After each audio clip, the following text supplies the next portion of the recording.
আমরা আমাদের প্রত্যেকটি নেতা কর্মীদেরকে আমরা কোনো না কোনো ভাবে তাদেরকে প্রতিষ্ঠিত করব। আমি ভালুকার এমপি হিসাবে আপনাদেরকে কথা দিচ্ছি, আপনারা যারা যারা আছেন ইতিমধ্যে আপনারা লক্ষ্য করেছেন যে আমরা আমাদের কাজগুলি নীরবে নিবৃত্তে চালিয়ে যাচ্ছি। আমাদের প্রধানমন্ত্রীও আমাদেরকে পরামর্শ দিচ্ছেন। আমরা আমাদের দলের প্রত্যেকটি নেতা কর্মীদেরকে আমাদের পরিবারের সদস্য, আমাদের ভাই, আমাদের বোন এবং আমাদের সন্তানের মতো ভালোবাসি।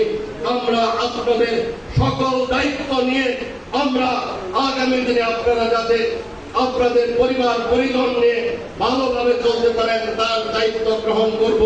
সকলকে আমরা কোনো না কোনো ভাবে আমরা সহযোগিতা দেব, কিন্তু আপনাদেরকেও কথা দিতে হবে শহীদ রাষ্ট্রপতি জিয়াউর রহমানের সৈনিক হিসাবে আপনারা যেমন দুঃসময়ে দল ছেড়ে যান নাই, সুসময়েও আপনাদের চরিত্র নষ্ট করবেন না, সেই কথা আমরা আজকের দিনে আপনাদের কাছে যাচ্ছি। প্রিয় সাথী ভাইয়েরা, আপনাদের কাছ থেকে সেই শিক্ষা সেই বল আমরা গ্রহণ করতে পারি, তাহলে আমরা বলতে পারি জাতীয়তাবাদী দল 3টি নির্বাচনী আসনে বিজয়ী হয়েছে। প্রথম নির্বাচন ছিল 91, সেই সময়ে সাংগঠনিক ভাবে বিএনপির কাঠামো ছিল না। আমরা মুসলিম লীগের সাবেক এমপি সাহেব বিএনপিতে যোগদান করেছিলেন এবং সারা বাংলাদেশে বিএনপির পক্ষে একটি গণজোয়ার ছিল, সেই জোয়ারে আমরা তাদের শীর্ষে পাশ করেছি। আর দ্বিতীয় নির্বাচন ছিল 15ই ফেব্রুয়ারি, সেখানে আমাদের অল্প কয়েকদিনের সংসদ সদস্য ছিলেন। আর বিগত 25 বছর পর্যন্ত এই আসনে জাতীয়তাবাদী দল থেকে আমরা সংসদ সদস্য পাই নাই।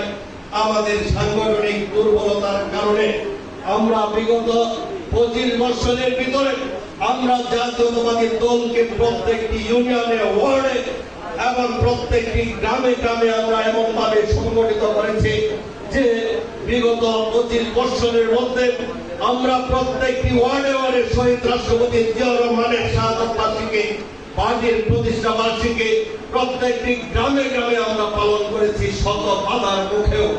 আজকে তাই জাতীয়তাবাদী দল ভালুকায় এত জনবহুল এবং এত শক্তিশালী। প্রিয় সাথী ভাইরা, তাই এই শাহাদত বার্ষিকীতে দাঁড়িয়ে আমরা বলতে চাই, আমরা যদি মনে করি আমরা ক্ষমতায় চলে এসেছি, আমাদের আর দলের প্রয়োজন নেই।